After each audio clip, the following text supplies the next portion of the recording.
వర్షాకాలంలో వచ్చే సీజనల్ వ్యాధుల పట్ల అప్రమత్తంగా ఉండాలని Alliance club international committee chairman doctor Cheppidi Venkateswararao, Alliance district governor Penke Govindarajulu పేర్కొన్నారు. కాకినాడ గాంధీనగర్ పార్క్ వద్ద Alliance club Swathi helping hands ఆధ్వర్యంలో సీజనల్ వ్యాధులపై అవగాహన ర్యాలీ నిర్వహించారు. Alliance club Swathi helping hands president Vikas అధ్యక్షత వహించగా డిస్ట్రిక్ట్ గవర్నర్ పెంకే గోవిందరాజు ముఖ్య అతిథిగాను, international committee chairman doctor Cheppidi Venkateswararao విశిష్ట అతిథిగాను పాల్గొన్నారు. గాంధీనగర్ ఒంటిమామిడి జంక్షన్ వద్ద ప్రారంభమైన ర్యాలీ గాంధీనగర్ పార్క్ పరిసర ప్రాంతాల్లో పర్యటించి ప్రజలకు సీజనల్ వ్యాధుల పట్ల అవగాహన కల్పించారు. ఈ సందర్భంగా డాక్టర్ చెప్పిడి వెంకటేశ్వరరావు, పెంకే గోవిందరాజు మీడియాతో మాట్లాడుతూ ప్రజలు అతిసార వ్యాధి పట్ల అప్రమత్తంగా ఉండాలని సూచించారు.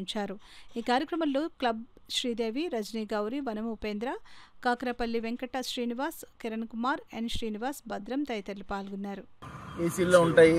మనం తినే ఆహారం అంతా కూడా బయటే పబ్లిక్లో రోడ్డు పక్కనే డ్రైనేజ్ పక్కనే పెట్టి అమ్మడం అనేది ఆనవాయితీ అయిపోయింది. సో దీనివల్ల మనకు తెలియకుండానే ఎక్కువ రోగాలు ప్రబలుతున్నాయి. ముఖ్యంగా ఈ డయేరియా అనేది ఎక్కువగా ప్రబలడానికి అవకాశం ఉంది. మెయిన్ ఆహారాన్ని మనం సరైన సక్రమ పద్ధతిలో తీసుకుంటే మనం హ్యాపీగా ఉండగలం. అలాగే చిన్నపిల్లల్లో కూడా డయేరియా ఎక్కువ రావడానికి మెయిన్ చేతులు శుభ్రంగా కడుక్కోవడం. చిన్నపిల్లలు కానీ, ఎందుకంటే ఎక్కువ ఆటలాడి వెంటనే వచ్చి అలసిపోతారు, అలాగే తినేస్తూ ఉంటారు. అంచేత ఎక్కువగా చిన్నపిల్లల్లో డయేరియా రావడానికి ముఖ్య కారణం చేతులు. మనం కూడా అంతే, ప్రతి ఒక్కరు కూడా హ్యాండ్స్ శుభ్రం చేసుకోవడం వల్ల మనం చాలా ఆరోగ్యకరంగా ఉంటాం.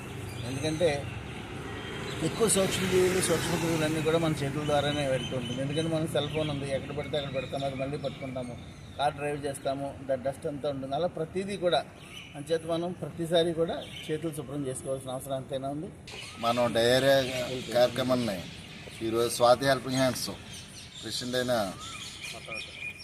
వికాస్ గారికి, సెక్రటరీ అయినటువంటి శ్రీనివాస్ గారికి, మరి సభ్యులందరికీ నమస్కారం. ఈరోజు మనం నియమాలు పాటించుకుంటూ వేడి ఆహారం తీసుకోవడం, హాట్ వాటర్ తాగటం, తర్వాత ఇటువంటి జంక్ ఫుడ్లు అటువంటి తిన్నామంటే మోషన్స్ ప్రాబ్లం అటువంటివి వస్తూ ఉంటాయి. మరి అవన్నీ అరికట్టాలంటే మనం ఇటువంటివన్నీ జంక్ ఫుడ్లు అవి మానేసి నియమాలు పాటించుకుంటూ మంచి ఆహారం తీసుకోవాలని కోరుకుంటాం.